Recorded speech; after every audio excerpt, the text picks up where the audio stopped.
Hi, hello, vanakkam நேயர்களே. Welcome to உங்கள் அபிமான பொதிகையின் காலை தென்றல். You are watching the show live with me, Srividya.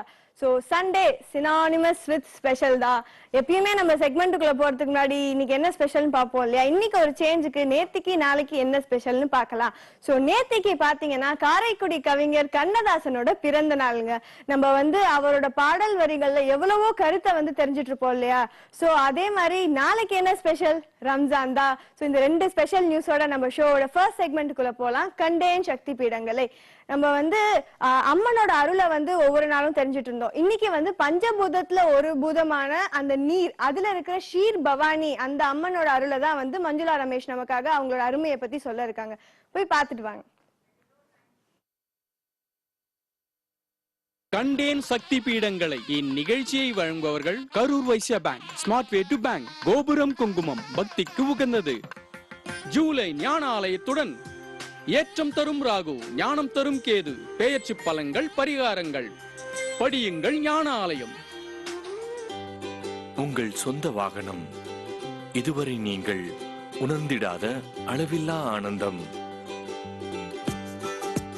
Vehicle loans by KVB.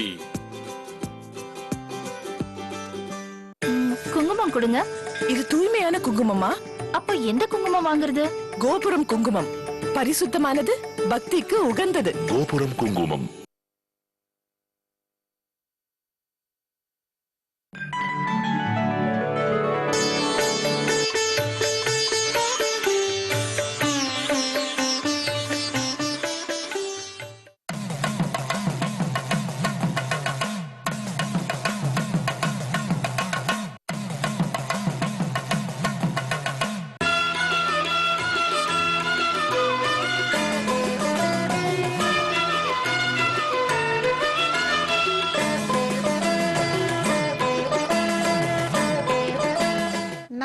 சக்தி பீட்டங்கள் நம்ம டெல்லியிலிருந்து ஆரம்பித்து ஒவ்வொரு பீட்டமாக பார்த்து கொண்டே வருகிறோம்.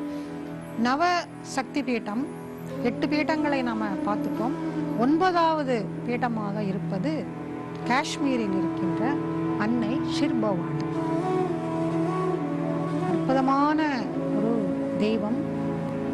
நம்முடைய சனாதன தர்மத்திலே உருவ வழிபாடு மட்டும் இல்லாமல் எல்லா வழிபாடுகளும் உண்டு. நைமிச்சாரண்யத்துல காடுகளையே மகாவிஷ்ணுவாக வழிபடுகின்ற தன்மை இருக்கிறது. நம்ம பிண்டி சொரூபமாக தெய்வங்களை, இந்த சக்தி பீடமே அப்படிதான், எல்லாமே சுயம்பு பிண்டிகள், அவற்றை தான் நாம வழிபடுகிறோம், இயற்கையை வழிபடுகிறோம். இப்படி காண்பவற்றை எல்லாம் தெய்வமாக காணுகின்ற ஒரு தன்மை, ஒரு சிறப்பு, ஒரு மகிமை நம்முடைய சனாதன தர்மத்தில் இருக்கிறது. அப்படிப்பட்ட ஒரு வழிபாடு தான் இந்த ஷிர்பவானி அல்லது கிர்பவானி என்று கூட அவர்களுடைய மொழியிலே சொல்கிறார்கள். அந்த வழிபாடு அமைந்திருக்கிறது. இங்கு சதிதேவியின் காது, இடது காது விழுந்த பாகமாக சொல்லப்படுகிறது. அந்த ஒரு சக்தி பீடத்தை நாம இப்ப பார்க்க போறோம்.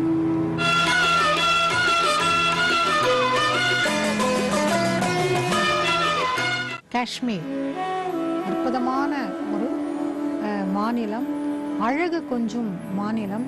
காஷ்மீருக்கு இணையாக எந்த தேசத்தை கூட சொல்ல முடியாது. அப்பேற்பட்ட ஒரு அற்புதமான அந்த மாநிலத்துக்கு நாம் இங்கேருந்து ஜம்முவிலிருந்து நாம் செல்லலாம். செல்லுகின்ற வழியெல்லாம் ஒரு அழகு கொஞ்சம் இயற்கை காட்சிகளை நம்ம பார்த்து கொண்டே செல்லலாம். அதற்கு இணையாக நம்முடைய இராணுவ சகோதரர்கள் அருகில் இருந்து நம்முடைய தேசத்தை பாதுகாத்து கொண்டிருப்பதையும் நாம் இங்கே பார்க்க முடியும். நமக்கு ரொம்ப பெருமிதமாக இருக்கும். அவர்களையெல்லாம் பார்க்கும்போது அந்த அற்புதமான காட்சிகளை எல்லாம் பார்த்து கொண்டே நாம் பயணிக்கலாம். ஜம்முவிலிருந்து 4-5 மணி நேரத்தில் நாம் காஷ்மீரை அடைய முடியும். இந்த வழியிலே ஒரு மிக புகழ்பெற்ற ஒரு சாலை, ஜவஹர் டன்னல் என்கின்ற அந்த சுரங்கப்பாதை வரும். இது கிட்டத்தட்ட 5-6 கிலோமீட்டர் நீளமுள்ள ஒரு குகை பாதை. நம்முடைய இராணுவ சகோதரர்களினால் மிக பாதுகாப்பாக பாதுகாத்து கொண்டிருக்கின்ற ஒரு இடம். இந்த ஒரு அற்புதமான காட்சிகளை எல்லாம் நாம் இந்த யாத்திரையிலே நம்ம பார்க்க முடியும்.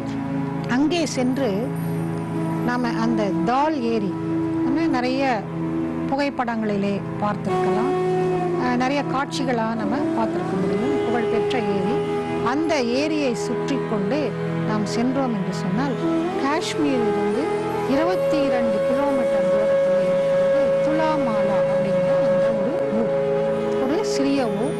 அங்கே நிறைய மக்கள் வசிக்கிறார்கள். முழுமையாக இராணுவ பாதுகாப்பு இருக்கின்ற இடம் அந்த இடம். ஷிர் பவானி என்பது ஒரு குளம். அந்த குளத்தை தான் அன்னையாக வழிபட்டு கொண்டிருக்கிறார்கள். அந்த குளம் என்பது மிகுந்த ஒரு தெய்வீகமான பல விஷயங்களை நமக்கு சொல்லி கொண்டிருக்கிறது. பார்த்தீங்கன்னா அந்த குளத்தினுடைய நீரே பல வண்ணங்களாக மாறிக்கொண்டு இருக்குமா. சில சமயத்தில் நீலமாக இருக்கும், சில சமயத்தில் பச்சையாக இருக்கும், சில சமயத்தில் மஞ்சளாக கூட மாறுமா. இதெல்லாம் ஏன் மாறுறது, எதற்காக இப்படி இருக்கு அப்படிங்கிறது ஆய்வுகளுக்கு உட்படுத்தி பார்த்தாலும் கூட அதற்கு விளக்கம் தெரியவில்லை.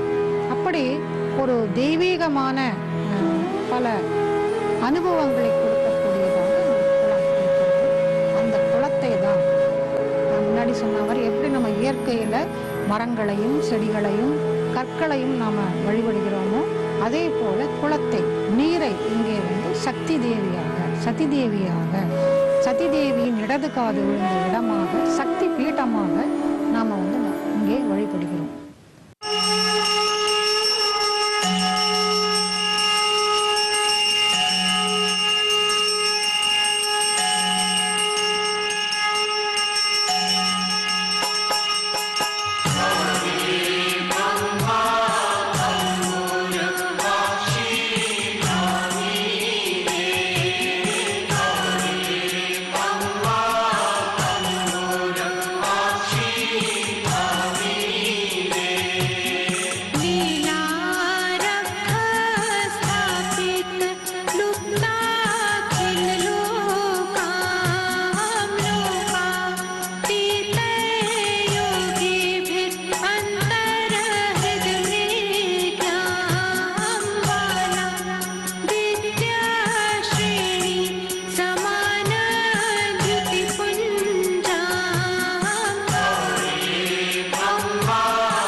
குளத்திலே நடுவிலே ஒரு பலகை போல அமைத்திருக்கிறார்கள்.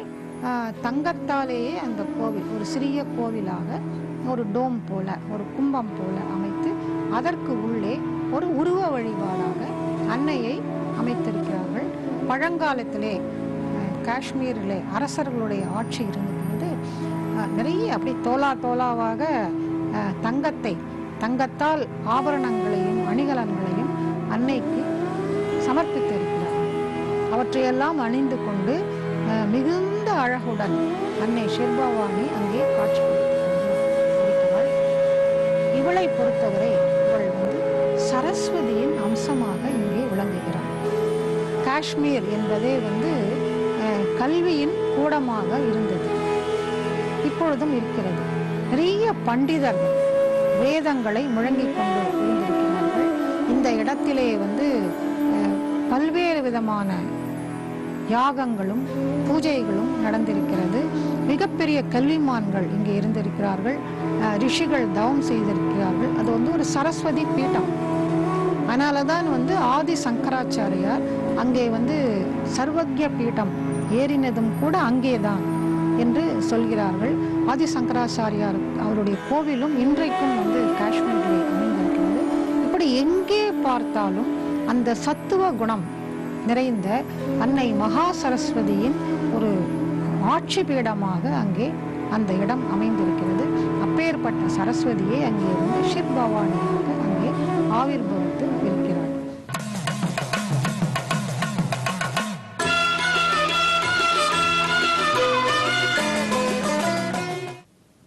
பதிமூணாவது ஸ்லோகம்.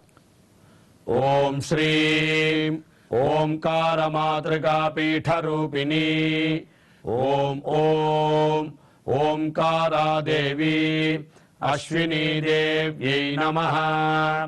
ओम ओंकारात्तश्विनी देवी रक्तवर्णा षडानना मयूरगार्गबाहुः स्यात् धत्ते दक्षेऽङ्कुशं शरम् खड्गं पाशं च चिन्मुद्रा दरं च केकरेक्षणा वामे शूलं कार्मुकं च केटं मुसलमेव च पुस्तकं चाभयं चैव सर्वशत्रुभयङ्करी।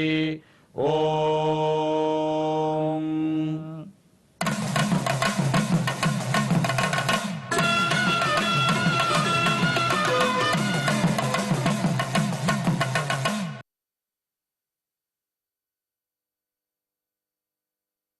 குங்குமம் கொடுங்க. இது தூய்மையான குங்குமமா? அப்ப எந்த குங்குமம் வாங்குறது? கோபுரம் குங்குமம்.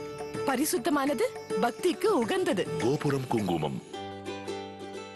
உங்கள் கனவு இல்லம் நனவாகிட வழங்குகிறோம் KVB home loans. Home loans by KVB. குங்குமம் கொடுங்க. இது தூய்மையான குங்குமமா? அப்ப எந்த குங்குமம் வாங்குறது? கோபுரம் குங்குமம். பரிசுத்தமானது, பக்திக்கு உகந்தது. கோபுரம் குங்குமம். கண்டேன் சக்தி பீடங்களை. இந்நிகழ்ச்சியை வழங்கியவர்கள் Karur Vysya bank, smart way to bank, Gopuram Kumkum, பக்திக்கு உகந்தது. என்ன நேயர்களே, அம்மனின் அருளால் அகிலத்தை வெல்லலாம் அப்படின்னு சொல்லி ரொம்ப அழகா சொன்னாங்க இல்லையா? சோ நம்ம இப்ப ஷோவோட நெக்ஸ்ட் செக்மெண்ட்டுக்கு போறோம். வானகமே வையகமே. நெல்லெடுக்கும் ஓசையிலும் குக்கூவென குயில் கூவும் இசையிலும் நெஞ்சத்தை பறிகொடுத்தேன் பாவியேன் அப்படின்னு சொல்லி பாரதியார் எவ்வளவு அழகா வந்து இயற்கையில் இன்பத்தை காணுவோம் அப்படின்னு ஒரு கருத்தை நம்மளுக்கு சொல்லியிருக்காங்க இல்லையா? சோ அதுக்கு இணங்க இன்னைக்கு பாத்தீங்கன்னா இயற்கை வந்து எவ்வளவு பொல்யூஷனுக்கு ஆளாயிருக்கு. சோ அந்த சிச்சுவேஷன்ல உணவில் கலப்படம் அது எப்படி அப்படிங்கறத பத்தி நமக்கு சதாசிவம் அவர்கள் ரொம்ப அழகா பேசியிருக்காங்க. பாத்துட்டு வாங்க.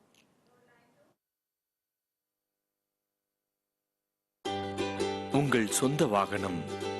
இதுவரை நீங்கள் உணர்ந்திடாத அளவில்லா ஆனந்தம். Vehicle loans by KVB. குங்குமம் கொடுங்க. இது தூய்மையான குங்குமமா? அப்ப எந்த குங்குமம் வாங்குறது? கோபுரம் குங்குமம். பரிசுத்தமானது, பக்திக்கு உகந்தது. கோபுரம் குங்குமம்.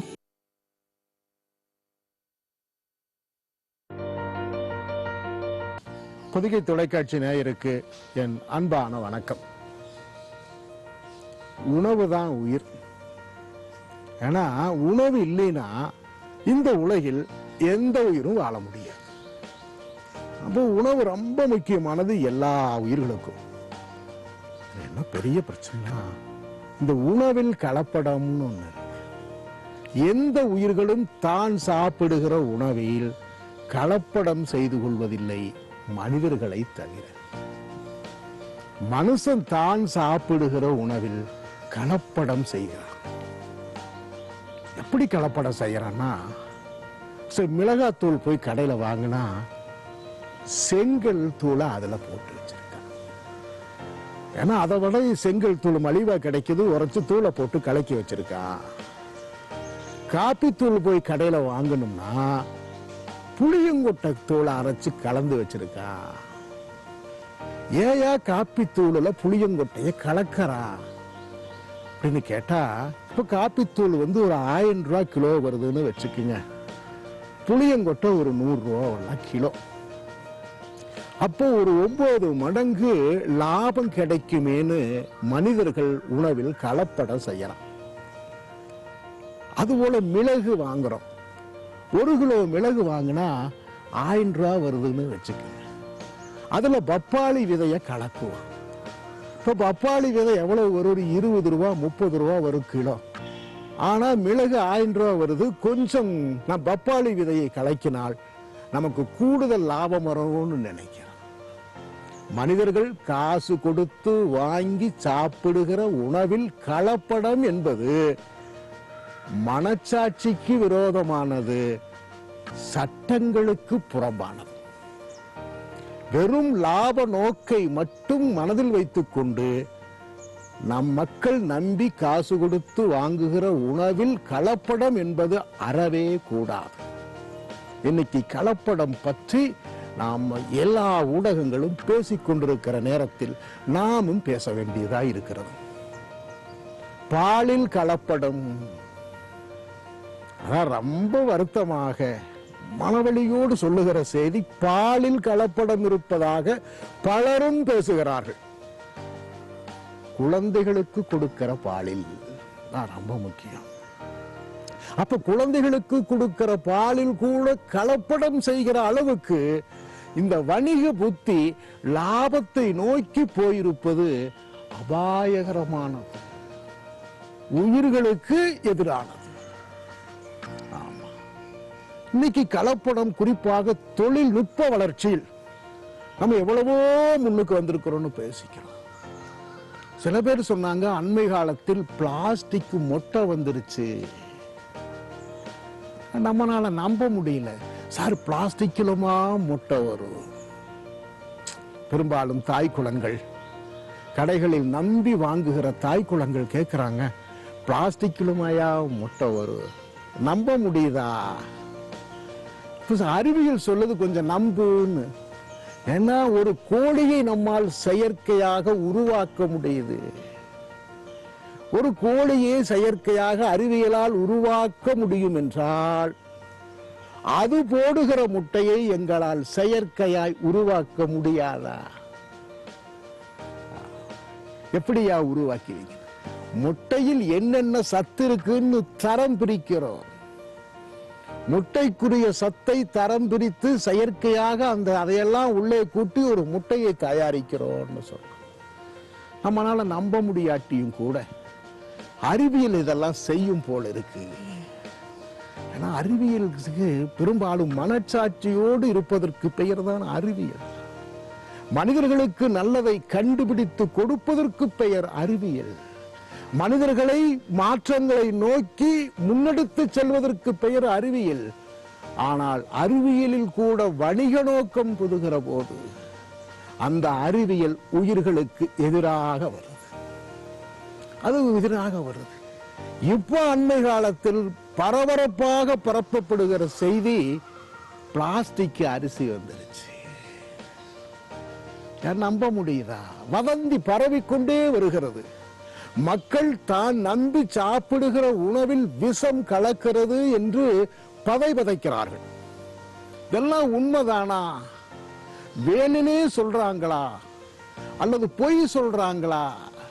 மக்களுக்கு குழப்பம், மனக்குழப்பம், மனத்தவிப்பு. எதை நம்பி வாங்குவது, எதை நம்பி சாப்பிடுவதுன்னு தெரியல. ஏன் எண்ணெயில எல்லாம் இப்ப எந்த எண்ணெயை வாங்குறதுனே தெரியல. ஆமா, ஏன்னா எண்ணெயில் கூட பெட்ரோலிய கழிவுகள் கலந்திருப்பதாக பலரும் பேசுகிறார்கள். பத்திரிகையில் செய்தி வருகிறதுன்னு மக்கள் சொல்றாங்க. எப்படியா வருது? ஐயா, நாங்க நல்ல எண்ணெய் வேணும்னு நினைச்சு நாங்க நிலக்கடலை விதை ஒரு 3 கிலோ வாங்கினோம். 1 கிலோ விதை 70 ரூபா. 3 கிலோ விதைக்கு நாங்க 210 ரூபா கொடுத்து வாங்கிட்டு வந்து அதை 40 ரூபா கொடுத்து ஆட்டி பார்த்தா 1 லிட்டர் நல்ல எண்ணெய், 1 லிட்டர் நல்ல எண்ணெய், அதுவும் கல்ல எண்ணெய் 250 ரூபா வருது. கடைகள்ல 90 ரூபாய்க்கும் 100 ரூபாய்க்கும் கொடுக்கறானே, இப்படி கொடுக்க முடியுமா? அப்ப அந்த எண்ணெயில் கலப்படம் இருக்கும் தானே. மக்கள் கேட்கிற கேள்விக்கு சுற்றுச்சூழலாளர்கள் பதில் சொல்ல வேண்டிய கட்டாயமும் கடமையும் இருக்கு. அரசே ஒரு 20% நாம் வேறொரு இதையை நம்ம சேர்த்துக்கலாம்னு சொல்லுது. இதையே சாக்காக வைத்துக்கொண்டு ஒரு பொருளின் இன்னொரு பொருளை 20% சேர்த்திக் கொள்ளலாம் என்று சொல்லுவதை சாக்காக வைத்துக்கொண்டு மனிதர்கள் கூடுதலாக கலக்கிறார்கள் என்கிற ஒரு உண்மை இருந்தாலும், பிளாஸ்டிக் அரிசியில் இருக்கிற உண்மை என்ன? பிளாஸ்டிக்கினுடைய ரா மெட்டீரியல், அது இந்த பால்ஸ் மாதிரி குண்டு சிறு சிறுசா இருக்கும். அது நாங்க இருக்கிற திருப்பூர்ல 15 கம்பெனி அந்த மாதிரி இருக்கு. நான் நேரடியா பார்த்திருக்கேன். இப்படி பேப்பரை உள்ள விடுவாங்க, அது நூலா வரும். ஒரு பக்கம் அது சின்ன சின்ன பால்ஸ் குண்டா அப்படியே உருண்டையா விழுகு. இது ரா மெட்டீரியல். நான் கேட்டேன், இதனுடைய விலை என்னவா இருக்கும்னு கேட்டேன். அவங்க சொன்னாங்க, சார் இதனுடைய விலை 1 கிலோ 120 ரூபாய்ன்னு சொன்னான். நான் கையில் எடுத்து பார்த்துட்டு 120 ரூபா வருதா? அப்ப 120 ரூபா வருகிற ஒரு பொருளை அரிசி 50 ரூபாய்க்கு கிடைக்கிறது. அப்ப 120 ரூபா கிலோ இருக்கிற அந்த பிளாஸ்டிக்கை 50 ரூபாய் விலையுள்ள இதுல கலக்க மாட்டாங்க. ஏன்னா நமக்கு லாபம் வந்தா தானே கலக்கிறது. ஒரு 60-70 ரூபாய் குறிப்பாக நட்டம் செய்து அரிசியில் பிளாஸ்டிக்கை கலக்க வேண்டிய அவசியம் வியாபாரிகளுக்கும் இல்லை. அப்ப இதுக்கு ஏதாவது ஒரு உணவு அரசியல் குறித்து ஏதேனும் ஒரு நோக்கம் இருக்க வேண்டும். ஏன் குறிப்பாக மக்கள் சாப்பிடுகிற பொருள்களில் அது காப்பியா இருக்கலாம், அதுபோக முட்டையா இருக்கலாம், எண்ணெயா இருக்கலாம், இப்படி மனிதர்கள் சாப்பிடுகிற உணவு பொருளில் கலப்படம் என்பதை தர நிர்ணயம் செய்கிறோமே. இதுதான் உணவு, இந்த உணவில் மக்கள் வாங்கி சாப்பிடுகிற உணவில் தரம் இருக்கிறதா என சோதிக்க இருக்கிற அந்த அமைப்புகள், அரசு அமைப்புகள் மக்களுக்கு தெளிவுபடுத்த, இன்றைக்கு உணவு சாப்பிடுகிற போது தட்டிலே ஒரு உணவு சாப்பிடுகிற போது இந்த உணவை சாப்பிடலாமா வேண்டாமா என்று யோசிக்கிற மக்களுக்கு பரவி இருக்கிற வதந்தியின் தீயை அணைக்க வேண்டிய பொறுப்பு அரசுக்கு இருக்கிறது. அணைக்க வேண்டும்.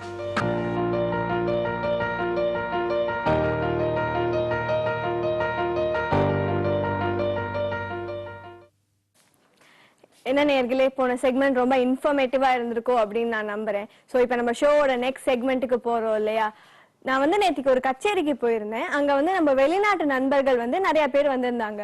இதுல என்ன சிறப்பு அப்படின்னு கேட்டீங்கன்னா, அவங்க எல்லாம் நம்ம கலாச்சாரத்துக்கு இணங்க நம்ம ஆடைய போட்டுட்டு நம்மளோட மொழியை ரொம்ப அழகா பேசினாங்க. சோ அப்பதான் எனக்கு தெரிஞ்சது நம்மளோட மொழி, நம்மளோட ட்ரெடிஷன், கல்ச்சர் எந்த அளவுக்கு போய் எல்லாரையும் ஈர்த்து இருக்கு அப்படின்னு சொல்லி. இந்த இடத்துல நீங்க பாத்தீங்கன்னா நேர்களே, அந்த பெருமைக்குரிய தமிழை நமக்கு விருந்தா படைக்கிறதுக்கு தான் நம்ம இந்த தமிழ் விருந்து அப்படிங்கிற செக்மெண்ட்ல பேராசிரியர் முனைவர் ஞானசம்பந்தம் அவர்கள் பேச போறாரு. இதோ உங்களுக்காக பாத்துட்டு வாங்க. உங்கள் கனவு இல்லம் நனவாகிட வழங்குகிறோம் KVB home loans. Home loans by KVB. குங்குமம் கொடுங்க. இது தூய்மையான குங்குமமா? அப்போ எந்த குங்குமம் வாங்குறது? கோபுரம் குங்குமம். பரிசுத்தமானது, பக்திக்கு உகந்தது. கோபுரம் குங்குமம்.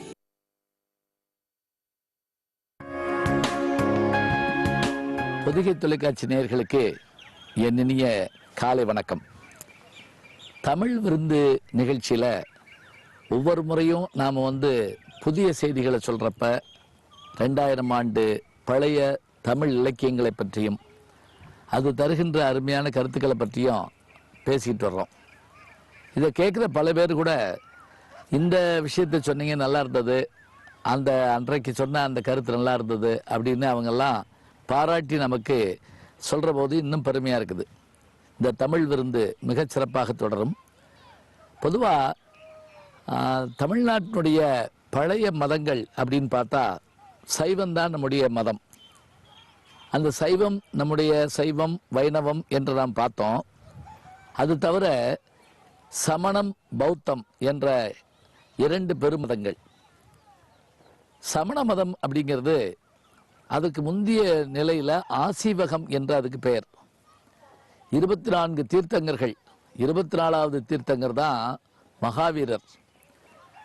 வர்த்தமான மகாவீரர் என்ற அவருடைய அந்த முத்தியடைந்த நாள் தான் நம்ம தீபாவளியாக கொண்டாடுறோம் அப்படிம்பாங்க. இந்த சமணர்கள் இவருடைய கொள்கைகள் அப்படின்னு பார்த்தீங்கன்னு கேட்டால் முக்கியமானது என்ன? புலால் உண்ணாமையை பற்றி அவருடைய அந்த கொள்கை ரொம்ப அற்புதமாக இருக்கும். அதே போல் கல்லுண்ணாமை, களவு, ஐவகையான பாவங்கள் என்று அவர்கள் சொல்லிக் கொண்டு வருவார்கள். இதில் இந்த சமண மதம் தமிழுக்கு செய்த பெருமை என்ன அப்படின்னா, அதில் தமிழ் மொழிக்கு என்ன பெருமைன்னா, இதில் தமிழ்நாட்டில் தோன்றிய மதமா என்றால் இல்லை, இது வடநாட்டில் தோன்றிய மதம் தான். வடநாட்டில் தோன்றி தமிழகத்திலே காலூற்றி இருக்கிறது.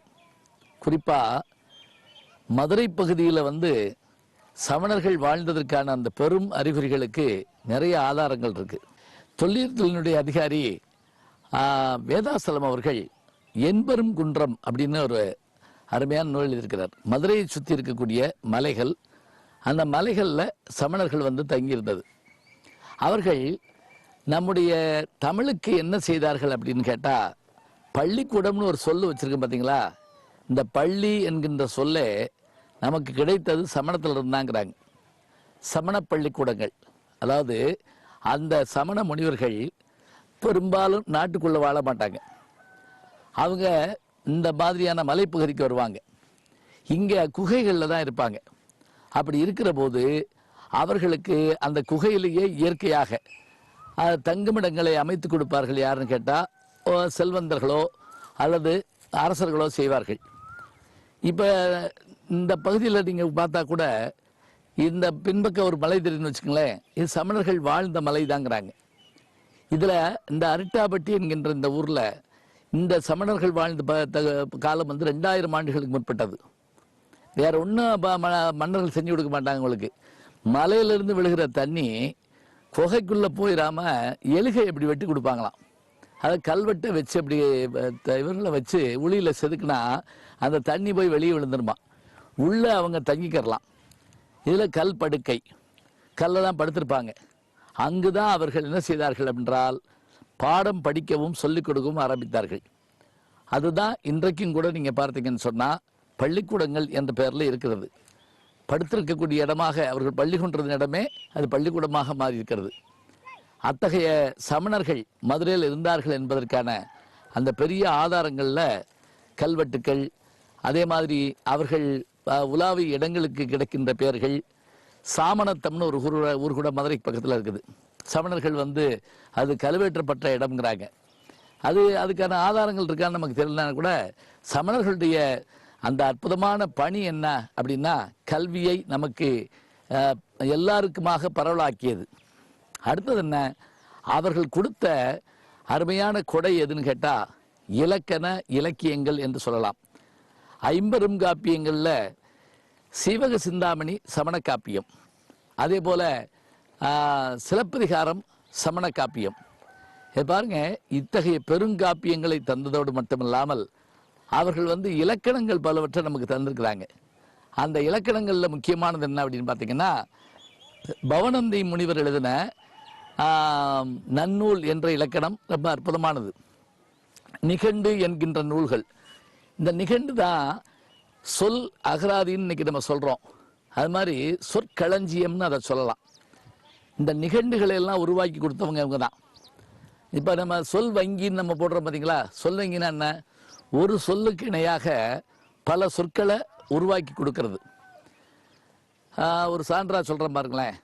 பேசினான் அப்படின்னு ஒரு சொல் போட்டிங்கன்னா கூறினான், செப்பினான், மொழிந்தான், நவின்றான், களறினான், அரைந்தான், புகன்றான், இது மாதிரி 44 சொற்கள் தமிழில் இருக்குன்னு தேவநேயப்பாவாணர் மொழிஞாயிறு தேவநேயப்பாவாணர் குறிப்பிடுறார். இது எல்லாத்தையும் சொற்களஞ்சியமாக கூட்டி வைக்கிறதுக்கு பேர் நிகண்டுன்னு பேர். இதில் பிங்கள நிகண்டு, திவாகர நிகண்டு, சூடாமணி நிகண்டு, நவமணிக்காரிகை நிகண்டு என்று பல்வகையான நிகண்டுகள் இருக்கு. இந்த நிகண்டுகளை எல்லாம் நமக்கு தந்தவர்கள் யாருன்னு கேட்டால் சமண முனிவர்கள் தான். பாருங்க, இவ்வளவு சொற்களஞ்சியம் தரதுன்னா சாதாரணமா. அதே போல அவர்களுடைய அந்த அற்புதமான இந்த நிகண்டுகளுடைய தொகுப்பை வைத்து கொண்டு தான் அந்த காலத்தில் தமிழ் படிக்க வரதா இருந்தால் நிகண்டு படிச்சு தான் வரணும். அதே போல வீர சோழியம் என்ற ஒரு இலக்கண நூல். இந்த இலக்கண நூல் தருகிற செய்திகள் அது மிக அற்புதமானவை. இப்போ நான் சொன்ன பாருங்க, இலக்கணம், இலக்கியம், சொற்களஞ்சியம் என்று இவ்வளவும் தந்ததோடு மட்டுமில்லாமல் 14 கீழ்கணக்கு நூல்கள், நீதி நூல்களில் பல நூல்கள் வந்து சமணர்கள் நமக்கு தந்தது. திருவள்ளுவர் சமணரா அப்படின்னு ஒரு கேள்வி கூட உண்டு. ஆனால் நாலடியார் என்ற ஒரு நூல் பல்வேறு புலவர்களுடைய தொகுப்புன்னு நம்ம சொல்கிறோம். அது நமக்கு கிடைச்சது இங்கே தான். அதுக்கு ஒரு எளிய கதை கூட சொல்லுவாங்க. அதாவது வடநாட்டிலிருந்து வந்த சமண முனிவர்கள் பாண்டி நாட்டில் வெகு காலம் இருந்திருக்கிறாங்க. அப்படி இருந்தபோது அவர்கள் நாட்டில் மீண்டும் பஞ்சமெல்லாம் போய் நல்ல செழிக்கவும் அவங்க ஊர் கிளம்புறேங்கிறாங்க. பாண்டிய மன்னனுக்கு அவர்களை அனுப்புறதுக்கு விருப்பம் இல்லை. அப்போ அவன் என்ன பண்ணானா, நீங்கள் போகக்கூடாதுன்னு இருக்கான். அவங்கெல்லாம் சேர்ந்து என்ன பண்ணாங்களா, இல்லை ஊருக்கு போகணும் அப்படின்ட்டு ஆளுக்கு ஒரு வெண்பா எழுதி வச்சுட்டு போயிட்டாங்களாம். அவங்க போயிட்டாங்கிற கோபத்தில் அதெல்லாம் எடுத்து வைகை ஆற்றில் விட்டானா பாண்டிய மன்னன். அது போட்டதில் போய் மீதமாக எதிர்த்து வந்து நின்ன ஏடுகள் சில உண்டா. அதுதான் பின்னாடி தொகுக்கப்பட்ட நாலடியாருங்கிறோம். 400 தமிழ் புலவர்கள் சமண புலவர்கள் எழுதின அந்த பாட்டு தான் நாலடியார். அந்த நாலடியார் வந்து தமிழுக்கு கிடைச்சிருக்கக்கூடிய மிக அற்புதமான நூல்கள் ஒன்று நம்ம சொல்கிறோம். அப்போ இலக்கணம், இலக்கியம், சமணம், இன்னும் சொல்வதாக இருந்தால் அரிய விஷயங்கள் எல்லாம் இதில் சொல்லப்படுதுன்னு சொன்னால், சமணர்கள் தமிழுக்கு தந்த அந்த செய்தியை நாம் மயில சீனிவேங்கடசாமியினுடைய சமணமும் தமிழும் என்ற நூலில் பார்க்கலாம்னு நான் சொன்னேன். இன்னும் அருமையாக பாருங்க, இதுக்குள்ளே போய் பார்த்தா 100 விஷயங்கள் சொல்லலாம். நான் இப்போ புள்ளி தான் வச்சுருக்கேன், கோலம் போடலாம். நாளை சந்திப்போம். நேயர்களே, நம்ம ஷோவோட நெக்ஸ்ட் செக்மெண்ட்டுக்கு வந்திருக்கோம். நம் விருந்தினர். இது ரொம்ப இம்பார்ட்டன்ட் செக்மெண்ட், இன்ட்ரெஸ்டிங் செக்மெண்ட் அப்படின்னு நம்ம ஒவ்வொரு தடவை சொல்லுவோம் இல்லையா. அதுக்கு இணங்க வந்து நம்ம இன்னைக்கு வந்திருக்க சீஃப் கெஸ்ட் யாரு அப்படின்னு பாத்தீங்கன்னா, அவர் ஒரு ரிலிஜியஸ் லீடரா மட்டும் இல்லாம ஒரு பெரிய சோசியல் ஐகானாவும் இருந்திருக்காரு. ஸோ அவரை பத்தி நம்ம நிறைய தெரிஞ்சுக்கலாம். அதுக்கு முன்னாடி நான் அவரை இன்ட்ரடியூஸ் பண்ணியே ஆகணும். இந்திய சௌஹித் ஜமாத் அதோட தலைவர் SM பாக்கர் அவர்கள். Welcome to the show sir. வணக்கம். வாழ்த்துக்கள் வாழ்த்துக்கள். சோ இன்னைக்கு நம்ம பொதிகை தொலைக்காட்சிக்கு வந்திருக்கீங்க பேட்டி கொடுக்கிறதுக்கு, ரொம்ப சந்தோஷம் சார். இல்லை, கண்டிப்பா பொதிகை தொலைக்காட்சியில் பேட்டி கொடுப்பது மிக்க மகிழ்ச்சியான ஒன்று.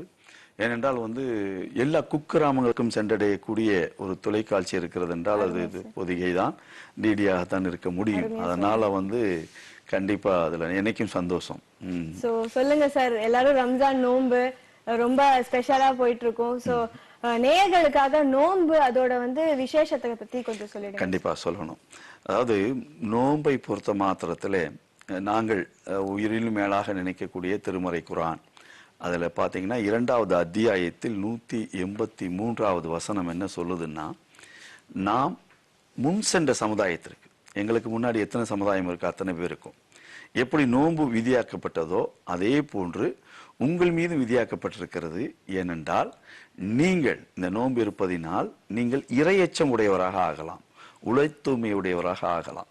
அப்ப நோம்பினுடைய நோக்கமே, நாம் நோன்பு இருப்பதனுடைய நோக்கமே இறை அச்சம் வர வேண்டும். மனிதனை பார்த்து அஞ்சக்கூடாது, இறைவனை பார்த்து அஞ்சணும். இறைவனுடைய அச்சம் இருக்குமே என்றால் கண்டிப்பாக வந்து மனிதனுக்கு மனிதன் நாம் தவறிழைக்க மாட்டோம், மனிதனுக்கு மனிதன் நல்லதை செய்து கொள்வோம். அதே போல இதுல சொல்லக்கூடிய வசனங்கள் ஒன்று முன் சமுதாயம் என்று வருகின்ற போது அதுல என்னுடைய இந்து சகோதரியா இருக்கக்கூடிய நீங்களும் உங்களுடைய சமுதாயத்தில் நோன்பு இருக்குது இல்லையா. அந்த நோன்பு நீங்க கொஞ்சம் வித்தியாசமா நோன்பு இருப்பீங்க. அதே மாதிரி நாங்கள் நோன்பு இருக்கிறது வந்து காலையில அதிகாலையில 4:30 மணியில இருந்து ஆரம்பிச்சு தண்ணி கூட குடிக்க மாட்டோம், அந்த சாப்பாடெல்லாம் ஃபினிஷ் பண்ணிடுவோம். அது அப் டு 6:38 வரையிலும், இப்போதைக்கு 38 வரையிலும் அந்த ஈவினிங் 38 தான் நாங்கள் ஃபினிஷ் பண்ணுவோம். அதை முடிச்சோன்னா அதுக்கப்புறம் எல்லாம் சாப்பிடலாம், எல்லாம் இருக்கலாம், எல்லாமே செய்யலாம். ஆனால் இதில் வந்து இந்த நோம்பினுடைய மாண்புகள் நீங்கள் பார்த்தீங்கன்னா, இந்த நோன்பு காலத்தில் வந்து இறைவன் வந்து நமக்கு கொடுத்துருக்கக்கூடிய உணவு, அதை சாப்பிடாம நம்ம இருக்கிறோம். அதே போல மனைவியோடு அந்த மீன் டைம், அந்த நோன்பு இருக்கின்ற சமயங்களில் தன்னுடைய சொந்த மனைவியாக இருந்தால் கூட அவளோட உள்ள உறவுகளை தவிர்க்கப்பட வேண்டும்.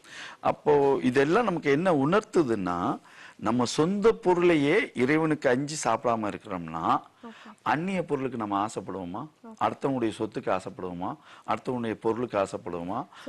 ரொம்ப அழகா சொன்னீங்க சார் நோம்போட சிறப்புகளை. சோ இந்த நேரத்துல நம்ம ஜகாத் அத பத்தி நீங்க கண்டிப்பா சொல்லி ஆகணும் சார். நோம்புனாலே ஜகாத் சேர்ந்து வரும்.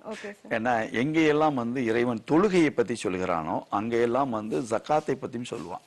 ஏழைகளின் வரி. ஆமா, ஏழைகள் வரி, சரியான வார்த்தையை சொன்னீங்க. ஏழைகளுடைய வரி, ஏழைகளுடைய வரி மாத்திரம் ஏழைகளுக்கு இல்லை, ஏழைக்கு கொடுக்கப்பட வேண்டிய வரி. அது வந்து பணக்காரர்கள் மீது விதிக்கப்படுகின்ற வரி. இது கண்டிப்பாக ஏழைகளுக்கு கொடுத்தே ஆக வேண்டும், அது கட்டாய கடமை. ஒரு 100 ரூபாய் நீங்க சம்பாரிச்சீங்கன்னா அதுல 2,000 ரூபாய் அவங்களுக்கு கொடுக்கணும். அது கண்டிப்பா அவங்களுக்கு உரியது, அதை நீங்க எடுத்துக்கொள்ள கூடாது என்று சொல்லக்கூடியது இது ஜகாத்துடைய அடிப்படை. அப்படின்னு சொல்லி அதையும் சொல்லிடுங்க சார். அதான் ஃபித்ராங்கிறது நம்ம நல்லா தெரிஞ்சு வச்சிருக்கீங்க, நிறைய விஷயங்களை தெரிஞ்சு வச்சிருக்கீங்க. சரி வித்யா தானே? சரி வித்யா, ஆஹா நன்றி. அதாவது ஃபித்ரா என்கிறது நோன்பு, இந்த 30 நாள் நோன்பு இருக்கணும் இல்லையா? இதுல சின்ன சின்ன தவறுகள் நாம் செய்து விடுவோம். அந்த தவறுகளுக்கு பிராயச்சித்தம் தேட வேண்டும். அது வந்து எதுக்குன்னா இந்த ஃபித்ரா மூலியமாக, ஃபித்ரா என்பது அரிசிகள் கொடுக்கப்பட வேண்டும். அந்த ஏழைகளுக்கு தான் கொடுக்கப்பட வேண்டும், மற்றவங்களுக்கு இல்லை. சாப்பிட முடியாத ஏழைகள். அதாவது அன்றைக்கு பெருநாள் அன்றைக்கு நம்மை போல எல்லோரும் சந்தோஷமாக இருக்க வேண்டும். அவர்களும் உணவருந்தி நல்லா சாப்பிடணும், நல்லா இருக்கணும். இது இந்திய தௌஹீத் ஜமாத்தை பொறுத்த மாத்திரத்துல பரவலாக இதை கலெக்ட் பண்ணி ஏழை மக்களுக்கெல்லாம், அதாவது இன்னும் சொன்னீங்கன்னா சேரியிலே வாழக்கூடிய மக்கள், அவர்கள் முஸ்லீம்கள் நிறைய பேர் இருக்காங்க.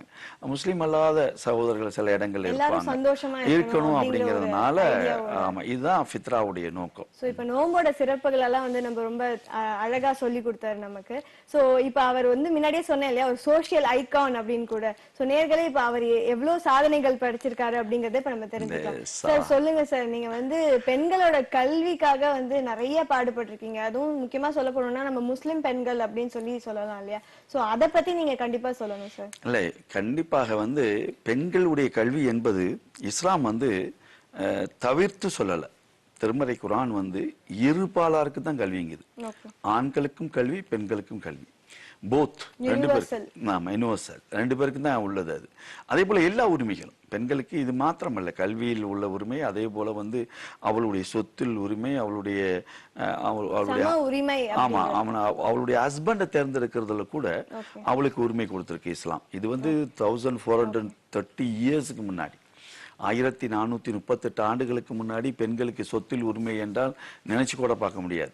அந்த காலகட்டத்தில் கல்வியில் உரிமை, கல்வி சமமா கொடுக்கப்படணும் அப்படிங்கிறதுனா நினைச்சு கூட நம்மளால பார்க்க முடியாத அந்த டைம். ஏன்னா நம்மளுக்கு பெண்களுக்கு கல்விங்கிறது நமக்கு இந்த நூற்றாண்டுல தான் கிடைச்சிச்சு. உங்களுக்குலாம் சரி வித்யாவெல்லாம் இன்னைக்கு ஜேர்னலிசம் படிக்கிறீங்கன்னா அதுக்கு காரணம் வந்து இப்போ கல்வியினுடைய புரட்சி. ஆனா அதை அன்னைக்கே முகமது நபி அவர்கள் இஸ்லாத்தின் மூலியமாக செய்து காமித்திருக்கிறார்கள். இஸ்லாம் என்பது முகமது நபி கொண்டு வந்த மார்க்கம் அல்ல. அது முதல் மனிதன் எப்போது தோன்றினானோ அப்போது இருந்தே அவன் இறைவனுக்கு கட்டுப்படுதல் தான் இஸ்லாம் என்பது. கட்டுப்படுதல், உடன்படுதல் தான் இஸ்லாம் என்பது. நம்ம இஸ்லாம்னா என்ன ஆயிட்டோம்னா ஒரு ரிலிஜியஸ் ஆக்கி, அது ஒரு மதமாக்கி, அதை தனிமைப்படுத்தி வைக்க ஆரம்பிச்சிட்டோம். அப்படி அல்ல, அது ஒரு மதமே அல்ல. இந்த வே, ஒரு மார்க்கம், ஒரு வழி, அது நல்லதுக்கு எடுத்து செல்லக்கூடிய ஒரு வழி. அது யாரு வேண்டுமானாலும் பின்பற்றலாம். சூப்பர் சார், ரொம்ப அழகா சொன்னீங்க. சோ இப்ப பாத்தீங்கன்னா ஜெனரலாவே நம்ம நாட்டுல வந்து கல்யாணம் அப்படின்னாலே ரொம்ப தடால் புடால் தான் செய்யும். அதுல வந்து டவுரி அப்படிங்கிற ஒரு விஷயம் வந்து ரொம்ப காமனா இருந்தது சார். சோ அந்த டவுரிக்கு எதிர்த்து நீங்க வந்து நிறைய குரல் கொடுத்திருக்கீங்க. அதை பத்தி எங்களுக்கு நீங்க சொல்லணும் சார். சரியாக சொல்லணும்னா 1986களில் நாங்கள் வந்து ஒரு கல்லூரி முடித்த நேரம் அது. அப்போது சரியான இறை நம்பிக்கையின் பால் ஒரு தேட்டம் வந்தது, ஒரு தேடுதல் வந்தது. அப்படி தேடுதல் வருகின்ற போது இறைவனை அறிந்து கொள்ள வேண்டும் என்ற நோக்கத்தில் அன்றைய மாணவ இயக்கமாக இருந்த மாணவ இயக்கங்களில் இணைந்து அதன் மூலியமாக வந்து இஸ்லாம் என்பது திருமறை குர்ஆன் சொல்கின்ற வார்த்தைகள் தான் இஸ்லாமாக இருக்க முடியும். தனி மனிதர்கள் யாரும் சொல்லக்கூடியது இஸ்லாம் அல்ல. ஏன்னா இப்போ நீங்களே பார்த்தீங்கன்னா நீங்கள் சொல்கிறப்பே ஒரு வார்த்தை சொல்கிறீங்க, திருப்பி ஒரு வார்த்தை சொல்கிறீங்க, பெண்களுக்கான கல்வி அப்படின்னா பெண்களுக்கான கல்வி அடிப்படையிலேயே இஸ்லாத்தில் இருக்குது. ஆனால் அது கொடுக்கப்படலை. அதுக்கு காரணம் முஸ்லீம்கள் மத்தியில் அது பரவலாக்கப்படாமல் இருந்தது ஒரு காரணம். அதே போல் இந்த டவுரி இருக்கு பாருங்க, இந்த டவுரிங்கிறது வரதட்சணை என்பது இஸ்லாத்தில் கூடவே கூடாது, இல்லவே இல்லை. திருமறை நான் சொன்னேன் இல்லையா, திருமறை குர்ஆன் என்பது பொதுமறை. அதுவும் முஸ்லீம்களுக்கு மாத்திரம் உள்ளது அல்ல. அதையும் ஆபத்தில் வச்சுக்கிறேங்க. நீங்களும் படிக்கலாம். நீங்கள் வேணும்னா நான் தமிழ்ல மொழிபெயர்ப்பு இருக்கு, நான் உங்களுக்கு தருவேன். அதை நீங்க படிக்கலாம். கண்டிப்பா எல்லோரும் படிக்க வேண்டியது. அது எல்லோருக்கும் உள்ள பொதுமறை. அதுல வந்து 4வது அத்தியாயம், அந்த அத்தியாயத்துக்கு பேரு அன்னிசா. அன்னிசானா பெண்கள்னு அர்த்தம். அதுல வந்து 4வது வசனம் என்ன சொல்லுதுன்னா, பெண்களுடைய மனக்குடைகளை நீங்கள் அவர்களுக்கு உரியதை கொடுத்து விடுங்கள், மனம்போந்து கொடுத்து விடுங்கள். அதுவும் சும்மா கம்பல்ஷன்லாம் இல்ல, நீங்க கொடுத்தே ஆகணும், கட்டாய கடமைங்கிறாங்க. அது கட்டாய கடமையாக்கப்பட்டிருக்கிறது இப்ப எங்க சமுதாயத்திலும் சரி, பரவலாகவும் சரி. இப்ப என்ன ஆக்கப்பட்டிருக்கு டவுரிங்கிறது, நான் படிச்சுட்டேன்னா, நான் இன்ஜினியர் படிச்சிருந்தேன்னா எனக்கு இவ்வளவு ரேட்டு, நான் டாக்டர் படிச்சிருந்தா அதுக்கு ஒரு ரேட்டு, ஸோ அதுக்கு மேல படிச்சிருந்தா இன்னும் கொஞ்சம் ரேட்டு ஜாஸ்தி. அப்படின்னு தான் போயிட்டு இருக்கு இல்லையா சமுதாயம். ஆனா அப்படி அல்ல, பெண்களுக்கு கட்டாயமா கொடுக்கணும். பெண்களுக்கு கட்டாயம்னா எப்படி, சும்மா சாதாரணமா நான் இவ்வளோ ஒரு 5000 ரூபாய் கொடுக்கணும் வச்சுக்க, அப்படிலாம் இல்லை. பெண்கள் எவ்வளவு வேண்டும் என்று கேட்கிறார்களோ அவ்வளவு கொடுக்கணும். முகமது நபி சொல்றாங்க, அவள் இந்த அவங்க நாட்டுல பக்கத்துல இருந்து உகது மலைன்னு ஒரு மலை, ஒரு பெரிய மலை. அந்த மலையளவு அவ தங்கத்தை கேட்டால் கூட நீங்கள் கொடுக்க வேண்டும், அந்த கொடுக்க வேண்டும். அவ்வளவு தூரம் வந்து டௌரியை வந்து இல்லாமல் ஆக்கப்பட்ட ஒரு மார்க்கம் டௌரி. ஆனால் பரவலா நம்மள்ட்ட வந்து தான் இருக்கும் இல்லையா, இந்த ஆணாதிக்கம்ங்கிறது இருக்கு இல்லையா. ஆணாதிக்கவாதிகள் வந்து இன்றைக்கும் அந்த டௌரி சிஸ்டத்துல நிக்கிறாங்க. ஆனா இஸ்லாம் அறவே அதை ஒழித்து கட்டி கொண்டிருக்கிறது. இந்திய தௌஹீத் ஜமாத்தை பொறுத்த மாத்திரம் இதை பரவலாக்கி இஸ்லாமிய இளைஞர்களை இதை ஊக்குவித்து டௌரி வாங்காத இளைஞர்களை மகர் கொடுத்து, மகர் என்பது மனக்கொடை, அவள் கேட்கின்ற மனக்கொடைகளை கொடுத்து திருமணம் முடிக்கின்ற அளவுக்கு இன்றைக்கு பல்லாயிரக்கணக்கான இளைஞர்கள். நீங்க ரொம்ப அழகா சொன்னீங்க சார். இந்த ஆன்மீக அமைப்புல வந்து சுமார் 1 லட்சம் வாலண்டியர்ஸ் இருக்காங்க இல்லையா சார்? சோ இந்த அமைப்பை எப்படி உங்களுக்கு கொண்டு வரணும்னு தோணுது? அதாவது முதல்ல வந்து பாத்தீங்கன்னா, நானே வந்து என்னுடைய கல்லூரி வாழ்க்கையில எனக்கு இஸ்லாம்ங்கிறது சரியா நான் வந்து ஸ்டடி பண்ணல. அது ஒரு மதம், அதுவும் எல்லாரும் மாதிரி அப்படின்னு தான், மற்றவங்கள மாதிரி அப்படியே இருப்போம் அப்படிங்கிற மாதிரி தான். அதில் வந்து இவ்வளவு நல்ல விஷயங்கள் இருக்கிறது என்கிறது எனக்கு தெரியாது. அதுக்கு தெரியாததுக்கு மெயின் காரணம் என்ன, அந்த மொழி, இறக்கப்பட்ட மொழி வந்து அரபு மொழியில தான் முகமது நபிக்கு இறக்கப்பட்டிருந்தது. அதனால வந்து என்ன தோணுச்சுன்னா, அரபு மொழியில தான் கற்றுக்கிறணும், அது தெரியலன்னா தெரியாது அப்படிங்கிற மாதிரியான ஒரு நினைப்பு இருந்தது.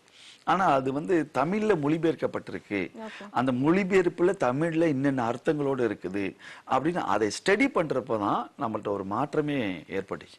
அப்ப எனக்கு ஏற்பட்ட மாற்றம் என்னுடைய இளைஞர்களுக்கு ஏற்படணும், அவர்கள் மத்தியிலும் இதை கொண்டு போய் சேர்க்கணும். அப்ப இஸ்லாம் என்கிறது நீங்க நினைக்கிற மாதிரி ஒரு சடங்கு ரீதியான ஒரு மதம் அல்ல, அது ஒரு அற்புதமான ஒரு வாழ்க்கை நெறி. அந்த வாழ்க்கை நெறியை நீங்க வாழ்வில் எடுத்துக்கொண்டீர்கள் என்றால் கண்டிப்பாக வெற்றி பெற முடியும். அது நல்லதை ஏவ சொல்கிறது, தீமையை தடுக்க சொல்கிறது, அதே போல மனித நேயத்தோடு நடக்க சொல்கிறது. பிறப்பின் அடிப்படையில் ஏற்றத்தாழ்வு இல்லை என்று சொல்கிறது. பிறப்பின் அடிப்படையில ஏற்றத்தாழ்வு கிடையாது. நாம் அத்தனை பேரும் ஒரு ஆன்மாவில் இருந்து, ஒரு மனிதரிலிருந்து பிறப்பிக்கப்பட்டவர்கள். அதுல இருந்தாலும் நம்ம பல்கி பெருகி வந்திருக்கணும்னா, சோ ஸ்ரீவித்யாவும் நானும் சிஸ்டரும் பிரதர்ஸ் தானே இருக்க முடியும். சோ அதை இஸ்லாம் வந்து வலியுறுத்து. அப்படின்னா நமக்கு இடையில எப்படி வேறுபாடு வரும்? நீங்கள் வேற மதம், நீங்கள் வேற ஜாதி, நான் வேற ஜாதி, நான் வேற மதம், அந்த அந்த அந்த கூறு போடுதல் என்பது இருக்கக்கூடாதுன்னு சொல்லுது இஸ்லாம்.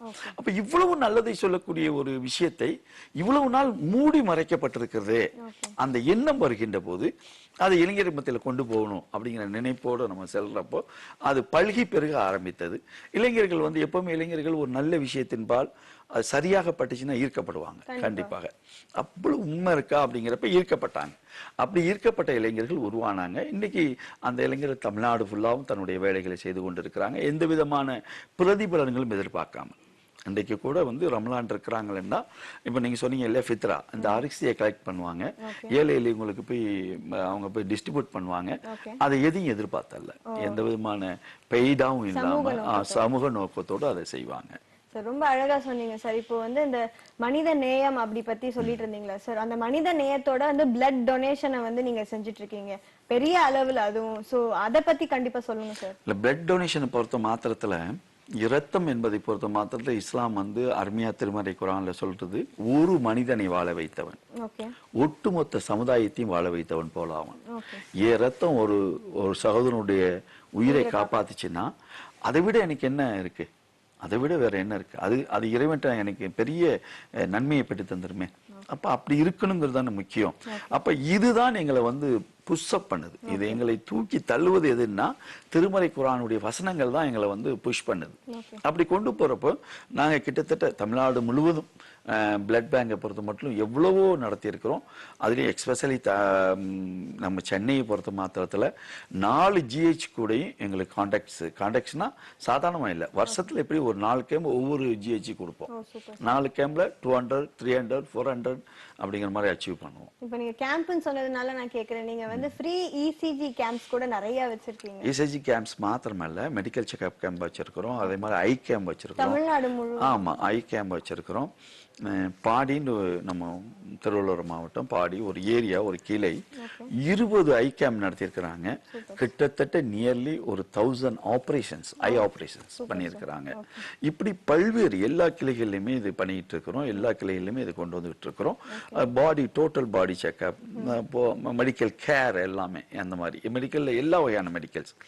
இப்போ ஜிஹெச்ஐ பொறுத்த மாத்திரத்தில் பார்த்தீங்கன்னா எங்களுக்கு ஒரு சின்ன ஒரு இது கொடுப்பாங்க. என்ன கொடுப்பாங்கன்னா உடனடியா எங்களுக்கு ஹியர் பண்ணுவாங்க. ஏன்னா பிளட் அதிகமாக கொடுக்குறாங்க, எந்த நேரத்தில் கூப்பிட்டாலும் வந்து பிளட் தருவாங்க. அப்படிங்கிறதுனால நாங்கள் இந்த ஆப்ரேஷன்ஸ் கேசஸ் எல்லாம் இருக்கு பாருங்க, இந்த ஹார்ட் ஆப்ரேஷன், அந்த மாதிரி கிட்னி ஆப்ரேஷன்ஸ், இந்த மாதிரி ஆப்ரேஷன்ஸ் நம்ம சொல்றப்ப அதை ரெகக்னைஸ் பண்ணுவாங்க, ஏற்றுக்குருவாங்க. அப்படிப்பா ஹார்ட் ஆப்ரேஷனை பொறுத்த மட்டும் கிட்டத்தட்ட ஒரு 100க்கு மேலே எங்களுடைய அச்சீவ் இருக்கு. அது நிறைய பண்ணியிருக்கிறோம். எப்படி சார் இது ஒரு ஆர்கனைஸ்டா வந்து செய்ய முடியுது உங்களால? அதான் ஆர்கனைஸ்டா செய்ய முடியுதுங்கிறதுக்கு ஒரே காரணம் இறைவன், இறை நம்பிக்கை. இறைவன் மேல, என்னுடைய இறைவன் என்னை பார்த்து கொண்டிருக்கிறான், என் இறைவன் என்னை கண்காணித்துக் கொண்டிருக்கிறான். இந்த வாழ்க்கைக்கு பின்பு ஒரு வாழ்க்கை இருக்கிறது. அந்த வாழ்க்கையில் நான் கண்டிப்பாக இறைவன் முன் நிறுத்தப்படுவேன். அவன் என்னை கேள்வி கேட்பான். உன்னுடைய இளமை காலத்தை நீ எப்படி செலவிட்டாய்? நான் கொடுத்த உன்னுடைய பணத்தை நீ எப்படி செலவிட்டாய்? நான் கொடுத்த செல்வ பலத்தை எப்படி செலவிட்டாய்? உன் வலுவை எப்படி செலவிட்டாய்? இதெல்லாம் கேள்விகள் இருக்கிறது. அதுக்கெல்லாம் நான் பதில் சொல்லி ஆகணுமே. அந்த பயம் தான், அச்சம் தான். ரொம்ப கருத்துக்கள் எல்லாம் அழகா பதிவு பண்ணீங்க சார். நம்ம முதல்ல பேசிட்டு இருந்தோம் இல்லையா கல்வியை பத்தி, சொல்லுங்க. முக்கியமா பெண் கல்வியை பத்தி பேசிட்டு இருந்தோம் இல்லையா சார். இப்ப பாத்தீங்கன்னா வந்து உயர்கல்விக்கு தேர்ந்தெடுக்கிற பெண்களே பாத்தீங்கன்னா வெறும் 12% தான் அப்படின்னு சொல்லி ஸ்டாட்டிஸ்டிக்ஸ் சொல்லுது. அதுலயும் பாத்தீங்கன்னா யூபிஎஸ்சி எத்தனை பெண்கள் வந்து போறாங்க அப்படின்னு பாத்தீங்கன்னா ரொம்ப கம்மி தான். ஸோ அப்படிப்பட்ட யூபிஎஸ்சி அந்த ஒரு எக்ஸாமுக்கு நீங்க பெண்களை வந்து என்கரேஜ் பண்றீங்க சார். அது எவ்வளவு பெரிய விஷயம், அதை பத்தி சொல்லுங்க. இல்ல கண்டிப்பாமா, அதாவது நாலேஜ் வந்து எங்க எங்க எங்க மக்கள்கிட்டே கம்மியா இருக்கு. எஜுகேஷன் நாலேஜுங்கிறது டோட்டலாவே இக்னரன்ஸ் நிறைய இருக்கு எங்க கிட்ட. அதைத்தான் முதல்ல நாங்க வந்து கரெக்ட் பண்ணோம். அது ஆட்டோமேட்டிக்கா பெண்கள் மத்தியில் அது நல்லபடியா போய் சேர்ந்துச்சு. நல்லபடியா சேர்றப்ப பெண்கள், பசங்களை பொறுத்த மட்டும் உங்களுக்கு தெரியும் இல்லையா, 12th யாரா பாஸ் பண்றான்னு பார்த்தா பெண்கள் தான் டாப்ல இருப்பாங்க.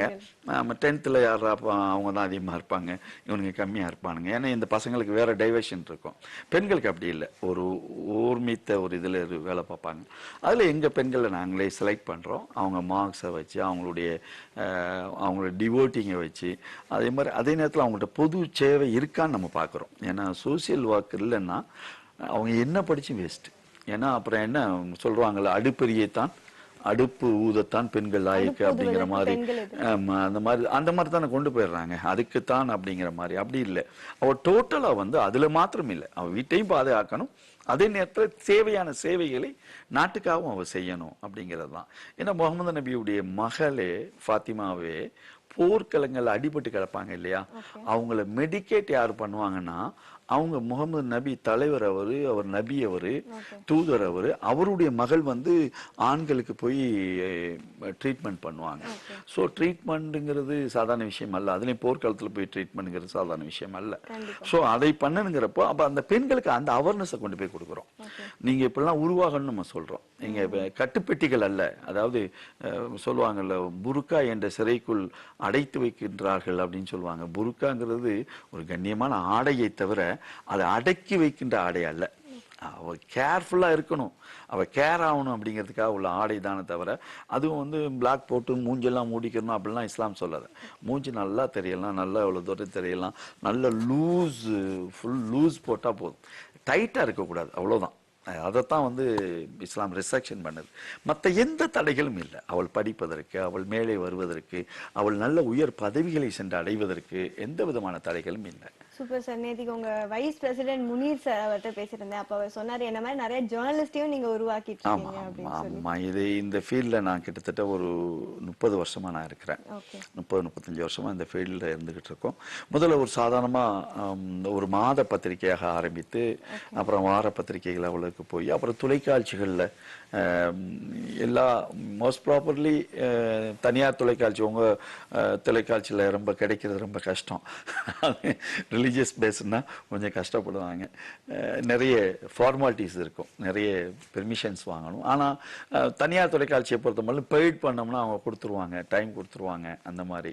அதே போல் தனியார் தொலைக்காட்சிகளில் வந்து செய்தி பிரிவுலேயே போய் அதுகளை வந்து செய்திகள், நல்ல செய்திகளை கொண்டு போய் சேர்ப்பது, சரியான செய்திகளை மக்கள் மத்தியில் சேர்ப்பது. இப்போ கூட நீங்கள் இந்த செக்மெண்ட்டில் கூட நீங்கள் பண்ணீங்க, கலப்படத்தை பற்றி பேசுனீங்க. உணவு கலப்படம் என்பது எவ்வளோ மோசமான ஒன்று அப்படிங்கிறது ஒரு சாதாரணமான விஷயம் அல்ல. ஏன்னா இன்றைக்கு மக்கள் மத்தியில் கொண்டு போய் சேர்க்க வேண்டிய அவேர்னஸ், அது கண்டிப்பாக கொண்டு போய் சேர்த்தாக வேண்டும். அவ்வளவு முக்கியமான ஒரு செய்தி அது. அந்த செய்தியை நீங்கள் கொடுத்தீங்க. இந்த இதில் ஒரு 10 நிமிஷம் அது கொடுத்தாலும் இது சென்று அடைய வேண்டியவர்களுக்கு சென்று அடைந்தது என்றால் கண்டிப்பாக ஒரு நன்மை பயக்கும் என்பதில் டவுட் இல்லை. அந்த மாதிரி இதெல்லாம் ஒரு பக்கம் இருந்தாலும் சொசைட்டில ஒரு பிரச்சனை அப்படின்னா அதுக்கும் நீங்க வந்து முன்னாடி வந்து நிக்கிறீங்க. ஃபார் எக்ஸாம்பிள் சுனாமி வந்தப்போ நீங்க பெரிய கான்ட்ரிபியூஷன் வந்து பண்ணீங்க. பிளஸ் இப்ப சென்னை ஃபிளட்ஸ் வந்தது இல்லையா, அப்ப கூட நீங்க வந்து புரட்சிவாக்கத்துல நிறைய போட்ஸ் அனுப்பி நிறைய பேரை ரெஸ்கியூ பண்ணி. இதுக்கு உங்களுக்கு எப்படி சார் எல்லாத்துக்கும் ஒரு எந்தூசியாஸ்டிக்காவே எப்பயுமே இருக்கீங்களே? இல்ல, அதான் சொல்றேன் மேடம். அதாவது நம்ம ஒரு விஷயத்தை நன்மையை நாடிவிட்டோம் என்றால் அந்த விஷயத்திற்காக நம்மளை அர்ப்பணித்துக் கொள்ள வேண்டும். அர்ப்பணிப்பு இல்லாமல் வெற்றி கிடையாது. அர்ப்பணிப்பு இருந்தால் தான் எதிலை. இப்ப நீங்க ஒரு ஜேர்னலிஸ்ட், நீங்க வந்து பல களங்களை பார்த்தால்தான், பல அடிகளை வாங்கினால்தான், பல பிரச்சனைகளை சந்தித்தால்தான் you became a good journalist இல்லையா? நீங்க முன்னாடி வர முடியும், பிரகாசிக்க முடியும். அதே போல நம்ம களங்களை காணாமல் வந்து வெற்றிகள் வரலாம் அப்படின்னு நினைக்கிறது தப்பு முதல்ல. ஃபர்ஸ்ட். ரெண்டாவது, ஏன் சகோதரன் கஷ்டப்படுறான், ஏன் சகோதரன் இந்துவா, கிறிஸ்துவனா அல்லது சீக்கியனா, பௌத்தனா, I don't care about it. அவன் மனிதன், அவன் மனிதன். அந்த மனிதன் என்ற கேரிங் தான் இருக்கணும் ஃபர்ஸ்ட்ல. அதை வந்து இஸ்லாம் வலியுறுத்தது. ஒரு மனிதன் என்று பார், அவனை யார் என்று பார்க்காதே. ஏன்னா இறைவன் வந்து ரொம்ப தெளிவா சொல்றான், நான் அன்றைக்கு நோய் விட்டு இருந்தேனே என்னை வந்து பார்த்தாயா அப்படின்னு சொல்றப்ப அந்த நோயினுடைய தாக்கத்தை வந்து இறைவன் சொல்கின்ற போது இறைவன்கிட்ட சொல்லுவாங்களாம், உனக்கு நோயா, நீ தான் நோயை குணப்படுத்தக்கூடியவன் அப்படின்னு சொல்லுவாங்களாம். ஆனா அவன் இறைவன் சொல்லுவானா, இல்லப்பா அன்றைக்கு ஒரு நோயாளி உன்கிட்ட வந்தான்ல, நீ அவனை போய் பாத்தியா அப்படின்னு கேட்பானா. அப்ப எல்லாத்திலுமே இறை நம்பிக்கை கலந்ததுதான் கண்டிப்பாக அந்த மனித நேயத்தோடு நாம் செயல்படுத்த முடியும். இஸ்லாம் வந்து ஒரு ரெலிஜன் மட்டும் இல்ல, இட்ஸ் லைஃப் ஸ்டைல் அப்படிங்கறத ரொம்ப அழகா சொன்னீங்க சார். இது எல்லாத்துக்கும் மேல பாத்தீங்கன்னா வந்து நீங்க சோசியல் இன்டகிரேஷன், நம்ம இந்தியாவே வந்து ஒரு செக்யூலர் கண்ட்ரி இல்லையா, அதுல வந்து நீங்க ஒரு சோசியல் இன்டகிரேஷனுக்கும் பாடுபடுறீங்க அப்படின்னு சொல்லி கேள்விப்பட்டோம்.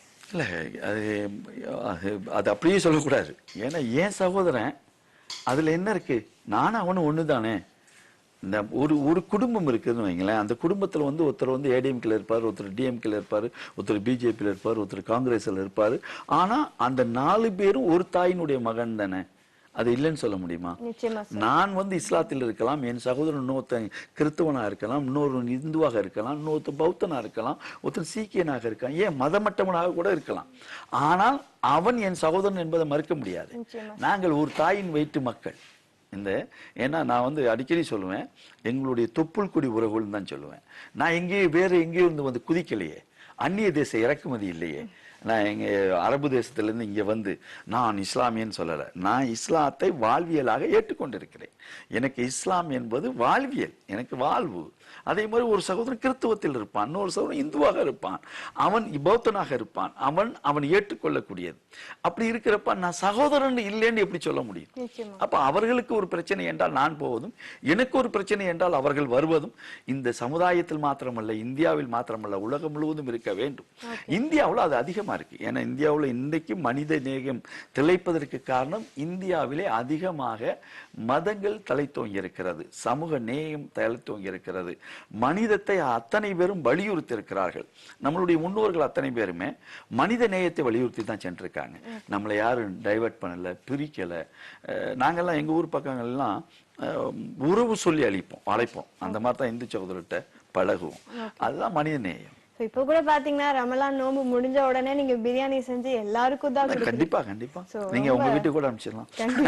ரொம்ப நன்றி சார். ரொம்ப அழகா சொன்னீங்க. அது மட்டும் இல்லாம இப்ப வந்து வெளிநாட்டுல வாழ்ற தமிழர்களையும் நீங்க உங்களோட அமைப்புல வந்து ஒரு பகுதியா இருக்காங்க, அங்கமா இருக்காங்க. அவங்க எப்படி கான்ட்ரிபியூட் பண்றாங்க, அது எப்படி? அவங்க வந்து உழைப்பின் மூலியமா செய்ய முடியாது. அவங்களை பொறுத்த மாத்திரத்துல நம்ம அமைப்பு ரீதியாக என்னென்ன உதவிகள் செய்ய முடியுமோ அந்தந்த உதவிகளை அவங்க ஊர்ல உள்ள தந்தை மூலியமாக, தாயின் மூலியமாக, சகோதரியின் மூலியம் இல்ல மனைவிகள் மூலியமாக இந்த மாதிரி நம்ம அந்த உதவிகளை அவங்க செய்வாங்க. அந்த குடும்பம் நமக்கு உதவும். ஓகே. ஸோ ஒரு நல்ல தாட், ஒரு இதோட நோக்கத்தோட வந்து நீங்க செயல்பட்டு இருக்கீங்க. என்ன மாதிரி இளைஞர்கள்லாம் வந்து உங்களோட பணியாற்றணும் அப்படின்னு சொல்லி ஆசைப்படுவாங்க இல்லையா, அவங்களுக்கு நீங்க என்ன சொல்ல நினைக்கிறீங்க சார்? ஒன்றுதான் சொல்ல நினைக்கிறேன். மதம் என்பது மனித நேயத்தை கெடுத்துவிடக் கூடாது. மனிதத்தை மனிதனாக நினையுங்கள், மனிதனை மனிதனாக வாழ விடுங்கள், மனித நேயத்தோடு பழகுங்கள். அப்படி பழகுகின்ற போது கண்டிப்பாக வல்லரசு இந்தியா உருவாகிறதோ இல்லையோ ஒரு நல்லரசு இந்தியா உருவாகும். சூப்பர் சார், ரொம்ப கண்டிப்பா அதுல நீங்க வந்து ஒரு பெரிய பங்காற்றுவீங்க அப்படிங்கறதுல சந்தேகமே இல்ல சார். சோ அது மட்டும் இல்லாம நீங்க வந்து இப்போ உங்களோட அமைப்புல வந்து எப்படி வந்து நாங்க ஒரு பார்ட்டா இருக்கலாம், சோசியல் சர்வீஸ்ங்கிறது எல்லாருக்கும் செய்ய இன்ட்ரெஸ்ட் இருக்கும் சார், அத பத்தி ஒரு கண்டிப்பா எல்லா வகையிலும் இப்ப மெடிக்கல் கேம்ப் வைக்கிறோம் வரலாம், அதே மெடிக்கல் செக்அப் கேம்ப் வைக்கிறோம் வரலாம், அதே போல ஒரு சில அந்த பிற்படுத்தப்பட்ட தாழ்த்தப்பட்ட மக்களுடைய பகுதிகள் இருக்கு, சேரி பகுதிகள் இருக்கு, அவங்களுக்கு நம்ம உதவி செய்ய போறோம், அதுக்கு வரலாம். அதே மாதிரி கல்வி உதவி செய்யறோம், அதுக்கு நீங்க வரலாம். கல்வி உதவியை நம்ம பலவாரா பிரிச்சு வச்சிருக்கிறோம். முடியவே முடியாத சகோதரர்கள், அவர்கள் இந்துவாக இருந்தாலும் சரி, கிறிஸ்துவலா இருந்தாலும் சரி, யாராக இருந்தாலும் சரி, அவங்களுக்கு நம்மளால முடிஞ்ச உதவிகளை செய்யறோம். கண்டிப்பாக அதை செய்யலாம். நீங்க ஒரு ஜேர்னலிஸ்ட், நீங்க உங்களுடைய பத்திரிகை அறிவை, ஊடக அறிவை இதற்கு பயன்படுத்தலாம். இந்த மக்களை முன்னேற்றுவதற்கு எப்படின்னு பயன்படுத்தலாம். நீங்களும் ஜாயின் டுகெதர். நம்ம அமைப்பு கண்டிப்பா சார், நம்ம அமைப்போட அடுத்த இலக்கு என்ன சார்? இல்ல, நம்மளுடைய இலக்கு என்பதை விட எங்களை பொறுத்த மாத்திரத்துல எல்லாம் கொஞ்சம் வளர்ந்துட்டோம்னு அரசியலை நோக்கி செல்வாங்க. நாங்க உறுதிமொழியை எடுத்திருக்கிறோம், அரசியலை நோக்கி செல்லக்கூடாது என்று. ஏன்னா அரசியல் செல்கின்ற போதுதான் அங்கே சில சித்து விளையாட்டுகள் வரும், நமக்கு நாமே காழ்ப்புணர்ச்சிகள் வரும், ஒருவர் பிரிக்க துணிவோம். அது மனித நேயத்தோடு இருந்தோம்னா அது வராது. அது மனித நேயத்தோடு எப்போது இருக்க முடியும் என்றால் ஒரு இறையை நம்புகின்ற போது, இறை நம்பிக்கையோடு வாழுகின்ற போது, அந்த இறை நம்பிக்கையோடு வாழ்வோம், அதன் மூலியமாக வெல்வோம். சூப்பர் சார், ரொம்ப அழகா சொன்னீங்க சார். இன்னைக்கு நிகழ்ச்சிக்கு வந்ததுக்கு ரொம்ப சந்தோஷம், உங்களை பார்த்ததுலயும் ரொம்ப சந்தோஷம் சார். கடைசியா நீங்க வந்து எங்களுக்காக ஒரு கருத்து சொல்லணும்னு நான் விருப்பப்படுறேன் சார். இல்ல, இதுக்கு இந்த கருத்துக்களை சொல்றது என்பதுல நான் தொலைக்காட்சிக்கே ஒரு கருத்து சொல்ல விரும்புறேன். என்ன கருத்துன்னா, இந்த நல்ல நிகழ்ச்சிகள் அனைத்தும் இப்ப சென்னை போன்ற மாநகரங்களில் பார்க்கப்படுகிறதா என்றால் பார்க்கப்படுவது இல்லை. இப்ப நல்ல விஷயங்கள் சொல்றீங்க, நான் இங்க வந்த உடனேதான் நானே பார்த்தேன். எங்க வீட்டுல பொதிகை தெரியாது. அதனால இதை எல்லா இடங்களுக்கும் தெரிய வைக்கின்ற முயற்சிகளை முதல்ல பண்ணணும். அதே மாதிரி பார்த்து கொண்டிருக்கக்கூடிய என்னுடைய நேயர்களுக்கு நான் சொல்ல விரும்புவது, நாம் கருத்து உரிமை திணிப்போம். இந்தியா என்பது பல்முக தன்மை கொண்ட ஒரு நாடு. இந்த நாட்டிலே மதங்கள் மூலியமாக, சாதிகள் மூலியமாக ஒரு பிரிவினையை ஏற்படுத்த வேண்டாம். நாம் அத்தனை பேரும் சகோதரர்கள் என்று ஒன்றுபடுவோம். இந்தியாவினுடைய வெற்றியில் நம்மளுடைய உழைப்பை செலுத்துவோம். சூப்பர் சார், ரொம்ப சந்தோஷம் சார் நீங்க நிகழ்ச்சிக்கு வந்தது. ரொம்ப நன்றி sir. I am very proud to have interviewed you. So நேர்களே, கண்டிப்பா நீங்களும் வந்து ஒரு பெரிய தலைவரை பார்த்தோம் அப்படின்ற ஒரு சந்தோஷத்துல எந்தூசியாசத்தோட இருப்பீங்க இல்லையா? ஸோ நம்ம வந்து இப்போ 8 மணி செய்திகளை வந்து பார்த்துட்டு வந்துடலாம்.